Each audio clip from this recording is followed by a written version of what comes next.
This is an interview with Charlie Brown from Mrs. Whetstone's senior English class of Perry High School. This interview is part of an oral history of Vietnam called Project Vietnam. This interview is being conducted at Perry High School Library on November 30th, 1988. My name is Jill DeAugustine.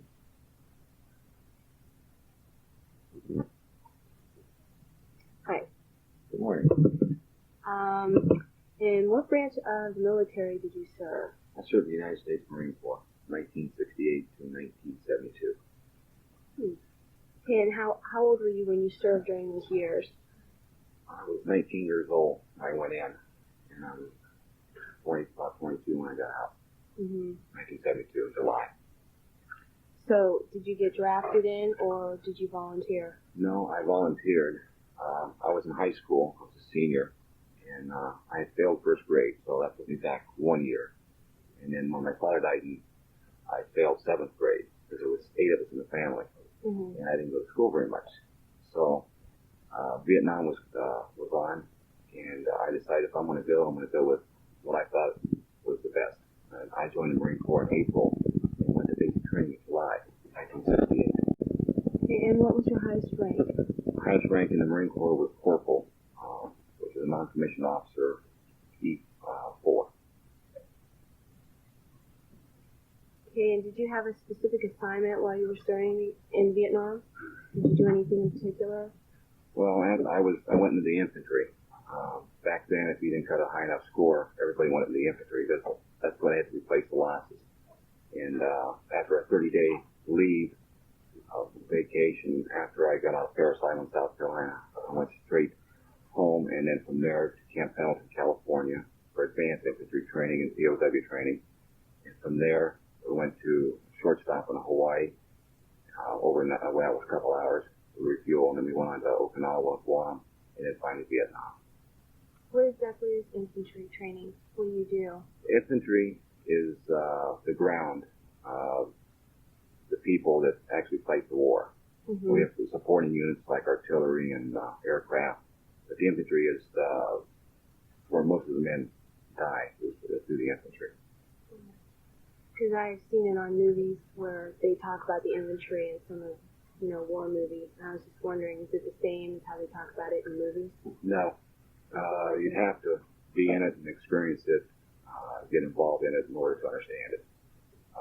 You see such movies like Rambo, The Longest Day. It's totally different than what they portray on TV. Okay. During what years was your tour of duty? 1968 to July of 1972. I was in the Marine Corps. Okay. And can you describe for me your first impressions of Vietnam? Maybe what you felt when you first went? Okay, before I went over, they showed us the movie, I believe it was Green Berets with John Wayne, and it was nothing like it was portrayed in the movie. And after I came back from Vietnam, I've seen movies like Coming Home, I think it was The Deer Hunter, and I just seen a recent one called Platoon. And all I can say is it's one person story. Everyone was different. They relived it different, everything. My first impression when I got off the aircraft, we flew, I think it was Pan American Airlines. When we landed, Jeeps came up and met us, and I landed at Nang Airport. And what happened was they started bombing us right off the bat. They were trying to get the aircraft. And I said, gee, what did I get myself into? And it's like everywhere, you get scared, you don't know what to expect. They only tell you on a need-to-know basis. And it was very scary. Very scary. More or less, you didn't know what was happening until it happened. That's correct. Okay. Okay, what about Vietnam was different from what you had expected? Did you have any expectations about it at all? Well, after working with the people on what we call CAP programs, combining civilians with the civilians, found the people to be the ones that were actually the ones that were worse off than anything else. It's like any banana republic. They keep the people poor, and their economy's poor, and they can control the people that way. I feel sorry for the people. That's what it was. Okay, in Vietnam, different from the fighting you previously Well, I can't speak for the previous wars. It's all mostly jungle type training that we done when we were in the Marine Corps. And the Marines actually were, their main job is to assault beachheads, secure the beach. The Army, Air Force, and Navy come in from there. And so the Marines run a little different role than normal. They had to fight a jungle war. And it was not per se house-to-house combat like it was in World War II and things. It was different. I hear there were things like traps and stuff that was in the jungle. Did you ever see? Yes, they have. They took what they call Punji Sticks. They would use human waste or animal waste and urine and poison the sticks. And then when you go and step on a booby trap, it goes down and the Punji Sticks comes up through and it disables you. Mm-hmm. They'd rather disable than kill because of the fact it takes more to carry you out and it takes time than it is for someone to get killed. They just leave them there and they go on. Yeah. Okay. I did experience a booby trap I did step on. Oh. That was, found out later, I was walking what they call shotgun for big clearing with a field of fire in one village called Christmasville. So when they're positioned, what they call a command post, they can look out over top of there and it'd be a field of fire that would be, they could see anything that was coming. Mm-hmm. And I was walking shotgun for the bulldozers and I seen some sand that, because we were about a mile from the South China Sea, that shouldn't have been there. And I stepped on it and my foot went down and I froze. And I had a good enough training to know that this could be a booby trap. So I laid my rifle down and I brushed away the sand, and it was a cardboard box. And I took the lid off from it, and inside the box was a round with a safety pin tied to the one end of the fishing line. Mm-hmm. If I'd stepped in the box, it would have gone down, pushed the line out, and the booby trap would have gone up. And I called the engineers up, and they said they swept the area for mines, and they didn't find it. So when I seen this one, they had everyone get down on the B-52 bomb crater, and they blew it with C4. And when it went off, it was 4 other ones right behind it. It's what we call a daisy chain. So that day it would have been goodbye Charlie if I hadn't had good training in the Marine Corps. Mm-hmm. Landmine warfare and demolition. You mentioned earlier, when you blocking yourself? Well, the bulldozers, when they're working, they don't have time to look for the enemy and look for booby traps. And I was walking behind it and securing the area in case the enemy came up because the bulldozer driver was too busy operating the bulldozer. And I was the eyes, ears, and the senses of the bulldozer operator. And how would you contact the bulldozer if you did see it? I'd fire rounds in the air. Oh, they'd stop and jump off. Oh, okay. What exactly do you remember most vividly about Vietnam?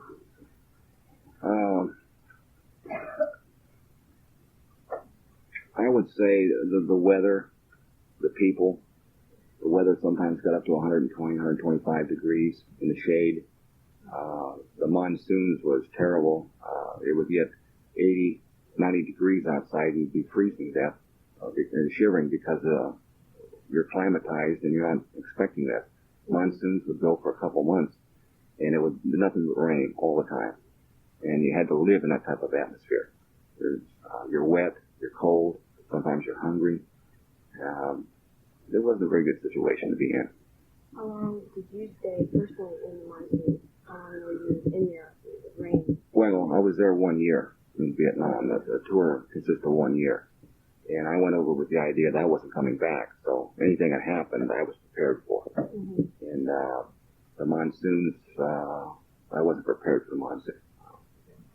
I did get hurt one time. I picked up some, I fell over a metal stake that they had used in the ground to secure a tent, and a round had just hit it, a mortar round, and it was jagged, and I was carrying a man out on a stretcher and who had got hit in the femoral artery on his leg, and I ducked because a green tracer went right by me, and I didn't press the stretcher, but I did cut my leg open, and next day it was infected. It takes, didn't take very long. For it? I mean, or you just have to... I just let it go. wasn't life-threatening, so I didn't worry about it. Oh. What fears dominated your life while you were in Vietnam? Well, the first, once you've seen somebody in a body bag, where they have to take them out, and they have a thing called raised registration in the Army, I know now. I had to go identify some bodies. A friend of mine, first, I think it was the third day I was there, we got hit by a mortar force from North Vietnam, and they had locked the mortars in on us, one step at a time, and 15 of my buddies got killed that day. And it left a big impression. 3 days in country, and I ain't gonna make it. The Marines, well, I was infantry, but we do have machine gunners. They say they're the ones that have a less chance of making it because the enemy tries to get them first. I knock out the machine gun and they can get the rest of the troops in. What is a mortar? Or mortaring, like you said? Okay, mortar is you have a tube. It's you have around about a foot long that you drop into it, and then you fire it out, and it goes and lands a certain distance away. How would you summarize your feelings about the war? Well, at age 19, the old saying, not to ask what your country can do for you, but what you can do for your country. I was like any 19-year-old. I was patriotic, and my country says go, and I went. And I do the same thing today, being still in the military. But 19 years of age, I had the thought of not coming back. And my family is what I was worried about the most, because it's harder on the family than it is actually on the individual that's there. Mm-hmm. You got to make sure your insurance policies are kept up. You're prepared to, not come back. And it was over 50,000 didn't come back, and I was one of the lucky ones. How did your parents feel about going? Well, I live with my aunt and sister. My aunt's will be 85 this January 11th, and my sister is 11 months older than I am. And I talked to her with them before I left. That I says, hey, I may not come back, or I may come back half a person, or wounded, or whatever. I said, you just got to expect it.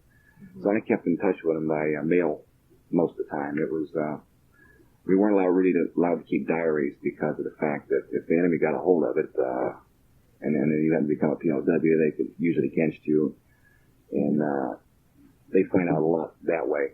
And so I wrote letters home in the form of a diary. So I've got all my letters that I kept over there when I could.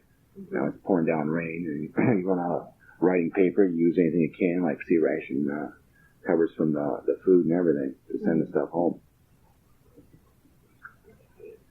What will you never be able to forget about Vietnam?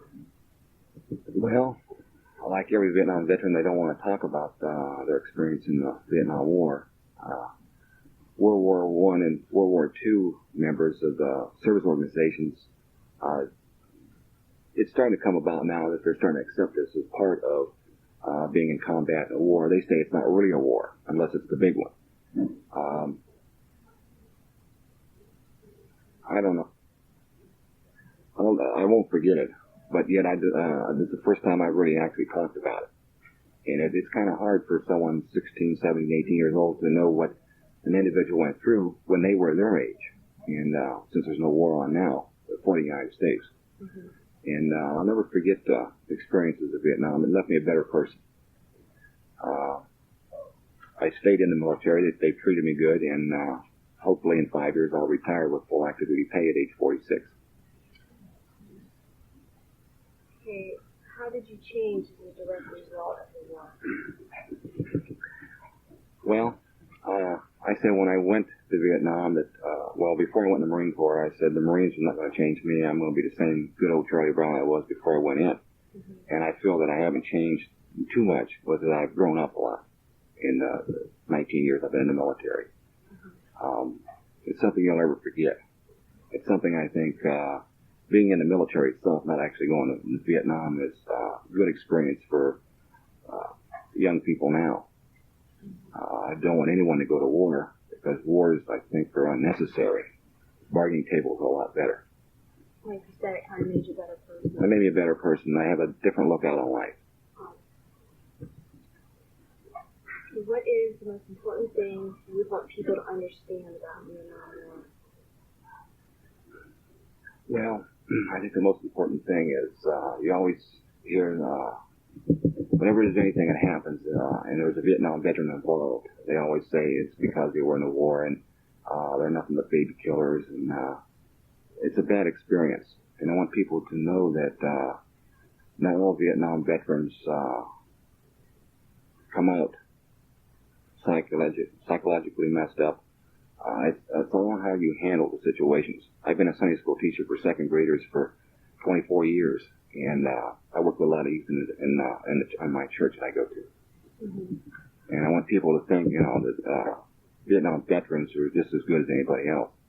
Mm-hmm. I found out the other day I was an Army sergeant home on leave, was a female, that she says where she's at Fort Bragg, I believe is North Carolina, that whenever a Vietnam veteran goes by that has, they recognize them as Vietnam veterans, and they have their ribbons on in their Class A uniforms, anyone, I think it was E4 and below, have to stand at attention when they go by. And I said, that's the first time I ever heard of, getting respect like that. I don't think it's necessary. But a lot of Vietnam veterans right now are not on active duty. I happen to be one of the lucky few, I guess. I ran into a Marine Corps, I believe it was a sergeant major or master sergeant up in Cleveland 3 or 4 months back, and he was down in one of the Camp Lejeune, North Carolina. He had reported for duty, and they asked him, they called him, I can't remember the name, Dinosaur, because they don't see too many Marines on active duty now with ribbons from Vietnam. And I believe he had 2 or 3 tours over there. So we're I can't say we're a dying breed as far as active duty goes, but I just don't want people to think that Vietnam veterans, as I said before, are baby killers and psychologically depraved type people. Right. We all have feelings. So how each individual deals with those feelings. Mm-hmm. I've heard of the POW MIA thing. What are those? What does that stand for? I belong to the Vietnam Veterans of America, Charlene Chapter 199 in Canton, Massillon, and we never forget that we still left a lot of people over there that are prisoners of war, or they're missing in action that they haven't been accounted for. We just want, we'll never forget that there's a lot of people out there that we want to remember that we've got to get all of our people home to get them out, and it's a good symbol to go by. Okay, have you ever been to the wall in Washington, D.C.? No, not as of yet. I feel like I believe, I can't speak for everyone, but a lot of veterans that I just haven't got myself up to going to the wall yet. One of these days, I'll go. But at the moment, I don't think I can handle it. You think you would go alone, or would you take someone with you? No, I'd go with somebody else. I wouldn't go alone. I'd find a couple veterans that could go with me. I know of one that spent 14 years in the Marine Corps, and he's just from North Canton. That he went up when we went through basic. He went up to towards the north, and I went down towards the south. We got separated, and I had to run into him about 2 years ago. He came. He called me for an appointment in my office since I'm a National Guard recruiter, and wanted to join. And I said, I wonder if. And he gave me his address in North Canton. So I immediately came in, and he didn't recognize me at first, probably because of the loss of hair. Mm-hmm. But I started interviewing him, and I started talking about his personal life that only person that's been around him would know. Mm-hmm. And then he stopped by. He says, I know you. I says, yes, you do. He says, you were the one that got me in trouble at Paris Island, South Carolina. We went through basic training. Mm-hmm. And so we talked for a couple hours. And I ran into another one from Baltimore, Maryland. And when I interviewed him, he came walking in the office, and he looked the same. I hadn't seen him for 15 years, and I told him, I says, well, Bob, your greatest goal in life was to play for the Baltimore Colts. Mm-hmm. And, he stopped and he looked stunned. And he said, well, how do you know that? And I said, you were at Parris Island, South Carolina. And we talked for another couple hours there on that one. Mm-hmm. So I run into them once in a while through my job, and they don't really want to talk about Vietnam. Not at all. And even with you as being a Vietnam veteran? Well, they'll talk to other Vietnam veterans, but they just don't talk to other people. Mm-hmm. It was an experience that you try to remember all the good and forget all the bad. And you got to take the good with the bad. And the good times outnumber the bad times. You just put it out of your mind and try to forget it. But you can never really forget. Right.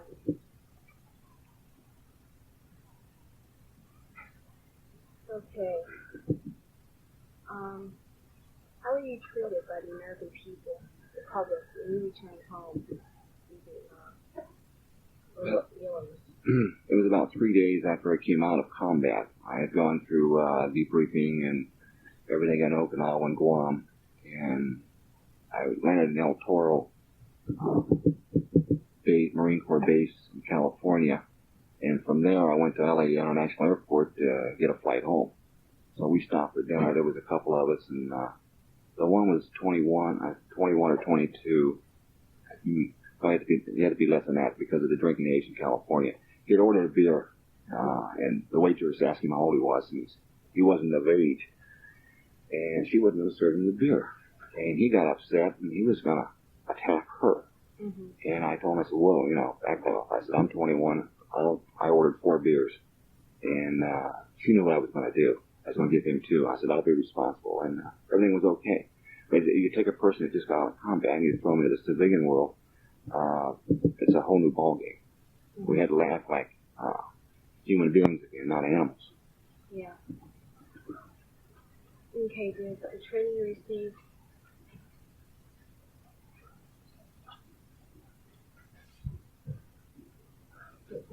you received in boot camp prepare you for the war at all? Yes, it did. Marine Corps basic training was the most disciplined that there is, I felt, at the time. If you don't have discipline in your troops, you had a mass of people, a mob. And if you got the discipline, they tell you to do this, you don't question them, you just do it. Sometimes, even today, in my job, they sometimes tell you on a need-to-know basis, which I don't really like. I'd rather know the whole picture and then make a decision. And it's like the Vietnam War, and they only told you things that they thought you should know. Mm-hmm. Well, the discipline in the Marines is the biggest portion of it.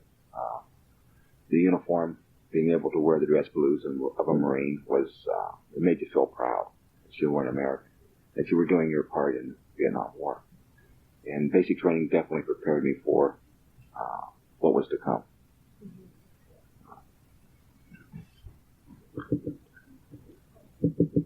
Because the learning you had in boot camp and what you went through in Vietnam, does that help you now in discipline? Yes, it does. Even being in the National Guard, Army National Guard now for 15 years, 14 years, I still cannot get used to an officer walking in the room unless I stand up. The Marines, the discipline is there. Even as a corporal or an NCO in the Marine Corps, what an NCO says goes. And so therefore a second lieutenant or a captain, a major, and you want walks in the room, first reaction is to stand up at attention until they call it at ease. Mm-hmm. And the discipline is there, definitely. It's helped me in my job, and as 10 years as a recruiter, a lot of recruiters burn out after 2 years. Yeah, but the discipline I've learned to deal with stress and to pace myself. And I've enjoyed the last 10 years in recruiting. Okay, what did you learn about yourself as a result of being involved in the war? I can learn that any task is not impossible. Not to procrastinate, do things now, not wait till later. It's made me a better person all the way around, as far as I said before, the discipline and the military way of life. Mm-hmm. It's a lot of civilians can't understand the things that we got to do. We don't question anything. We just do it. And it's made me a total rounded person, I feel.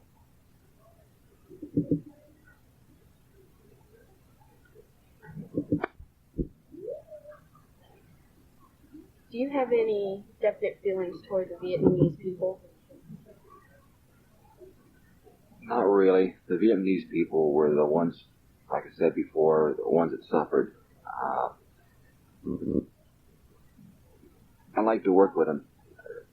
For 20 years, they've been fighting a war that wasn't really their war. It was their government's war, just like when we went over to Vietnam. It was not our war, it was the government's. And the people are the real losers in the whole ball game. And no, I have no remorse against the people from Vietnam. It's kind of hard because you see your buddy get killed right next to you, and you want to kill everybody else that killed him. Mm-hmm. And you had to put that out of your mind and say, well, this is a war, it's expected. You get shot at, you shoot back. There was no place for conscientious objectors in Vietnam, although we did, I believe, had one Marine that received the Medal of Honor. And I believe he was a conscientious objector. But I have no remorse against the people of Vietnam, no. Would you go back to visit if you had the opportunity? Maybe even talk to some of the people? Well, first of all, if I had the money, I'd like to go back and see how the area has changed where I was at in Arizona, Da Nang,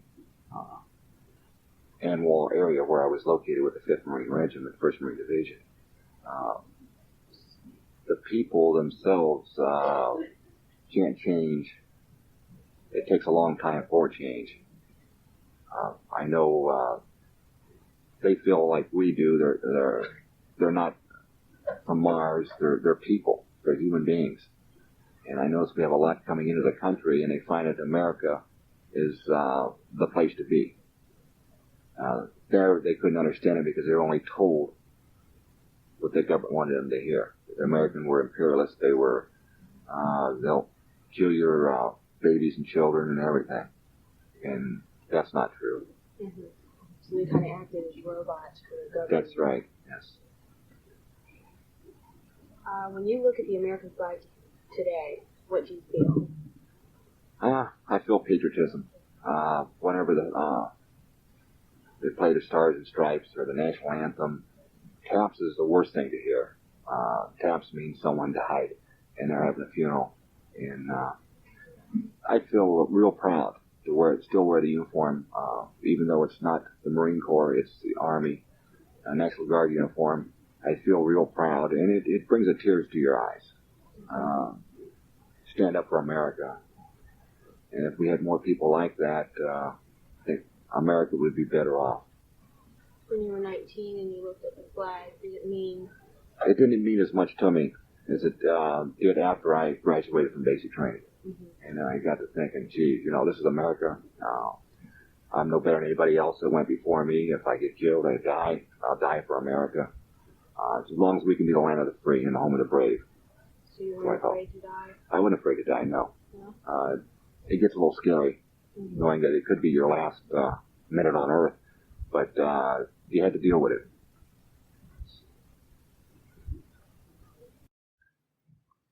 Okay, I have heard about rats in Vietnam. What are they like? Exactly. Big, bad, and ugly. I ran into one situation about the 3rd or 4th day in country in Vietnam. I was put on a reactionary force on bunker duty because we were what we call newbies. We didn't know anything. We were just there to learn for a week. And they hit our ammunition dump in An Wall. And all the newbies were on bunker watch that night. And that's when they started walking the mortars in on us, and they accidentally hit $15 million worth of ammo. And one of the guys been in country about 3 months. He was asleep, and it didn't bother him any. And I pulled him inside the bunker because we were getting showered with all kinds of hot shrapnel. And I spotted this rat that was big, if not bigger than a cat. They nicknamed him George. He was in the Hanwell City dump. Okay, and that was scary to see a rat that big. And I ran into a cockroach almost as big as my hand. That I couldn't believe they got that big. But that was at least the troubles and problems we had over there. We just let that slide on by. It was just something that you had to live with and deal with. To deal with that. Okay, do you have any final comments you would like to share?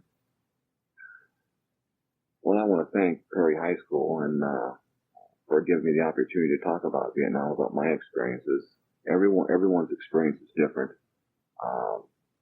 Some are bitter towards the war. Some, like myself, feel it was everything, something we've done for our country. And gives us a chance to let everyone know what the Vietnam veteran went through, what they experienced. And I just hope that there's not another war like it, that we don't have to go to war again. But if the need shall arise, I think the country will get behind everybody and fight for old glory. Mm-hmm. But I just really appreciate the chance to be able to put it on and possibly see it in writing later on, and on tape for the museum. Okay, on behalf of Perry High School and the students involved in Project Vietnam, we would like to thank you for your time and contribution. Thank you. Appreciate it. Thank you.